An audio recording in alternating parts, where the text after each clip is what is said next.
Assalamualaikum warahmatullahi wabarakatuh. Perkenalkan, kami dari kelompok 8. Saya Laila Sabitri dan teman saya Mela Sari dan Abdus Salam. Di sini kami akan membawakan materi yang berjudul menghindari akhlak mazmumah dan membiasakan akhlak mahmudah agar hidup nyaman dan berkah. Yuk sama-sama kita simak. Sebelum kita masuk ke materi, berikut ini identitas buku yang akan kita pakai. Nama buku, Pendidikan Agama Islam dan Budi Pekerti untuk SMA atau SMK kelas 10. Nama penulis, Ahmad Taufik Nurwastuti dan Setiawati. Penerbit, Pusat Kurikulum dan Perbukuan Badan Penelitian dan Pengembangan dan Perbukuan Kementerian Pendidikan, Kebudayaan, Riset dan Teknologi, Jalan Gunung Sahari Raya Nomor 4 Jakarta Pusat. Tahun terbit 2021. Kurikulum Merdeka.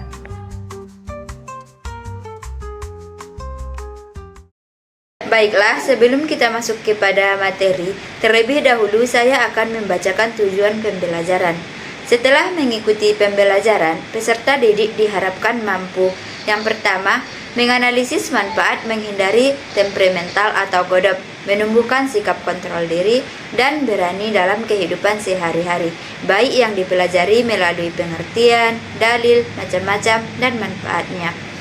Yang kedua, menyajikan paparan tentang menghindari perilaku temperamental atau godop, menumbuhkan sikap kontrol diri dan berani. Yang ketiga, meyakini bahwa sikap temperamental atau godop merupakan larangan dan sikap kontrol diri dan berani adalah perintah agama. Dan yang keempat, menghindari sikap temperamental atau godop dan membiasakan sikap kontrol diri dan berani dalam kehidupan sehari-hari.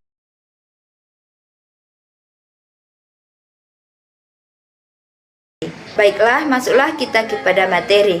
Di sini saya akan menjelaskan tentang menghindari akhlak mazmumah dan membiasakan akhlak mahmudah agar hidup nyaman dan berkah.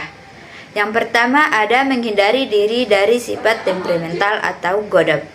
Nah, definisi godop ini yaitu sifat seseorang yang mudah marah karena tidak senang dengan perbuatan atau perlakuan orang lain.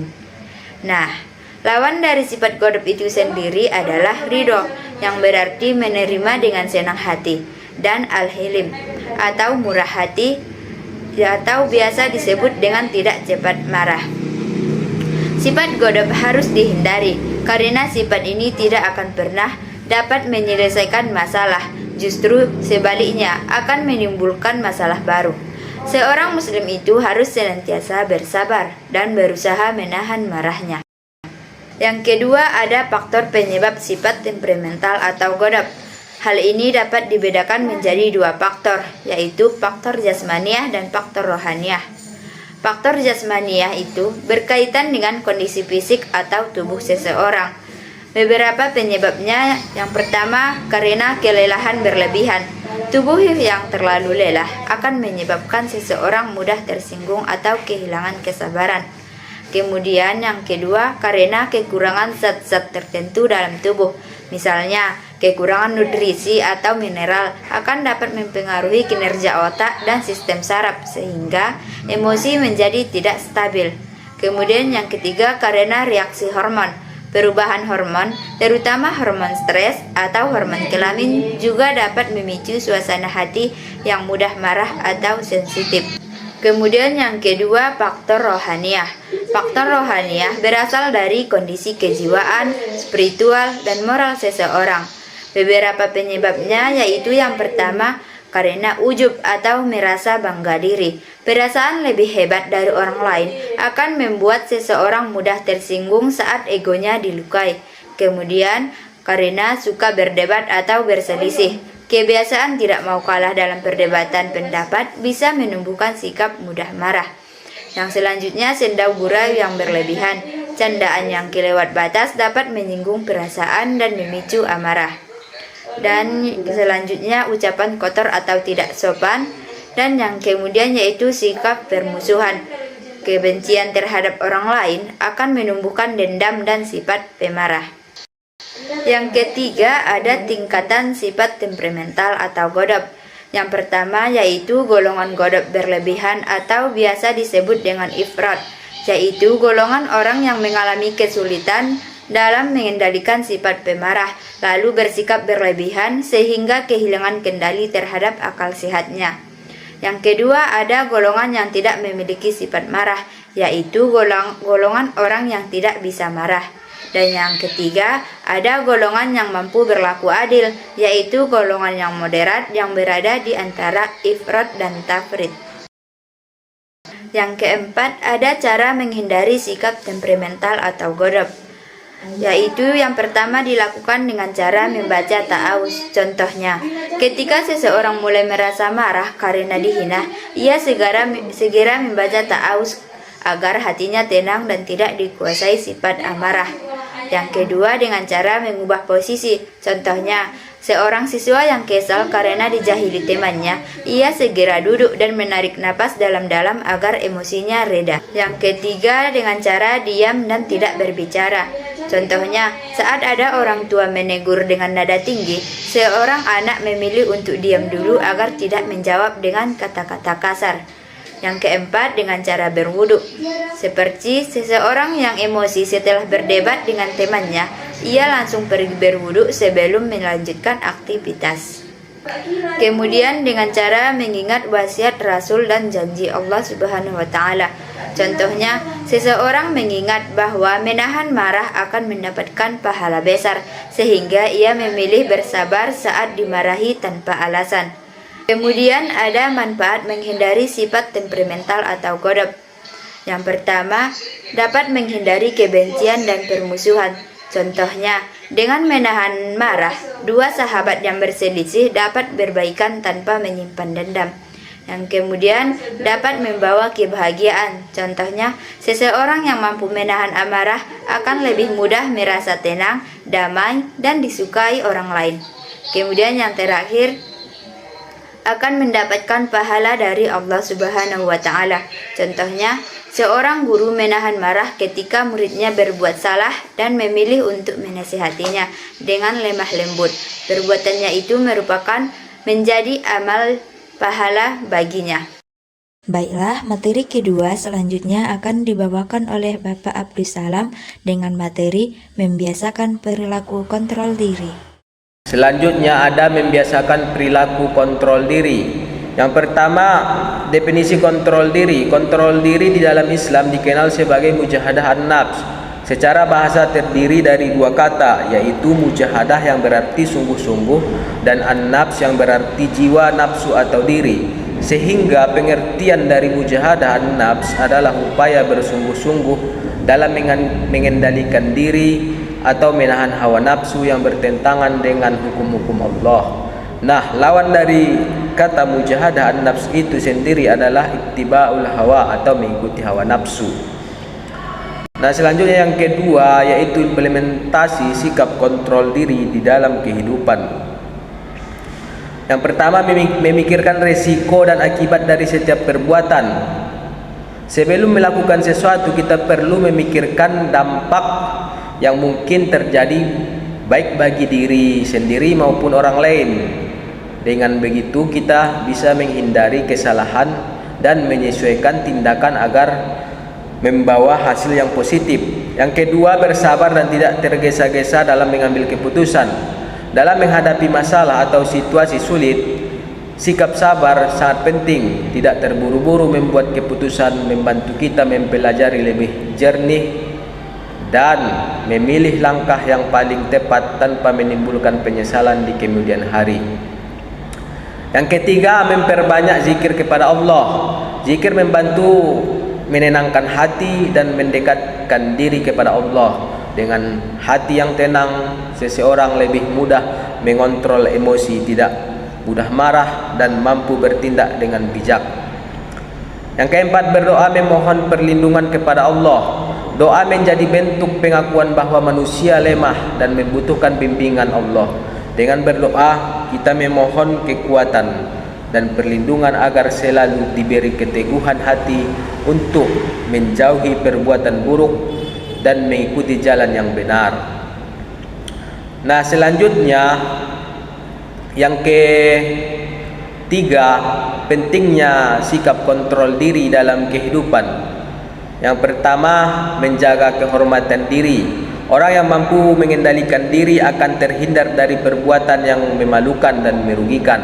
Dengan begitu, kehormatan serta martabat diri tetap terjaga di hadapan orang lain.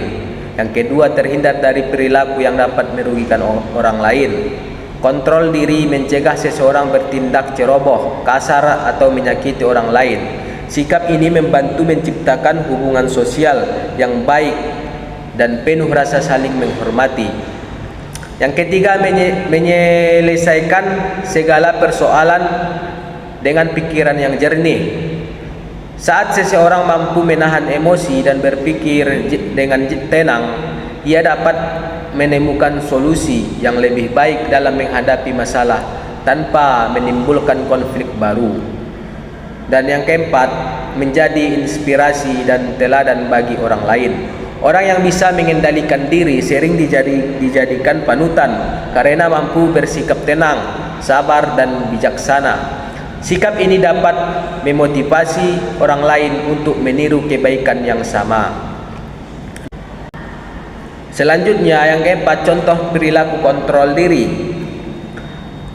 Ini terbagi kepada 3. Yang pertama, dalam keluarga, yaitu menghindari sikap boros, menjaga ketenangan dalam rumah tangga, dan patuh kepada orang tua, yaitu mengelola keuangan dengan bijak, tidak boros, menahan diri dari pertengkaran atau tindakan yang mengganggu kedamaian, dan menunjukkan ketaatan sebagai bentuk penghormatan. Ini menciptakan lingkungan rumah yang harmonis. Dan yang kedua, dalam masyarakat, menghindari konflik, menghargai perbedaan, serta mematuhi aturan dan norma yang berlaku. Menahan diri dari memicu atau terlibat perdebatan merusak, menerima keragaman suku, agama, pendapat dengan lapang dada, dan memastikan tindakan sesuai dengan hukum dan etika sosial. Ini penting untuk ketertiban umum. Dan yang ketiga, dalam lingkungan sekolah, bersikap disiplin, menghormati guru, menjaga perilaku serta kesederhanaan dan rendah hati, yaitu mengontrol diri untuk patuh pada jadwal dan tata tertib, menahan diri dari sikap kurang ajar, menjaga etika berinteraksi, serta tidak bersikap sombong atau pamer. Ini mendukung proses belajar mengajar yang kondusif. Dan selanjutnya, yang kelima, hikmah dan manfaat perilaku sikap kontrol diri. Yang pertama, membantu seseorang mengendalikan emosi dengan baik, yaitu kontrol diri melatih individu untuk tidak bertindak impulsif, memungkinkan pemikiran yang jernih sebelum beraksi terhadap kemarahan, frustasi, atau kegembiraan berlebihan. Yang kedua, mencegah kesalahpahaman yang tidak perlu.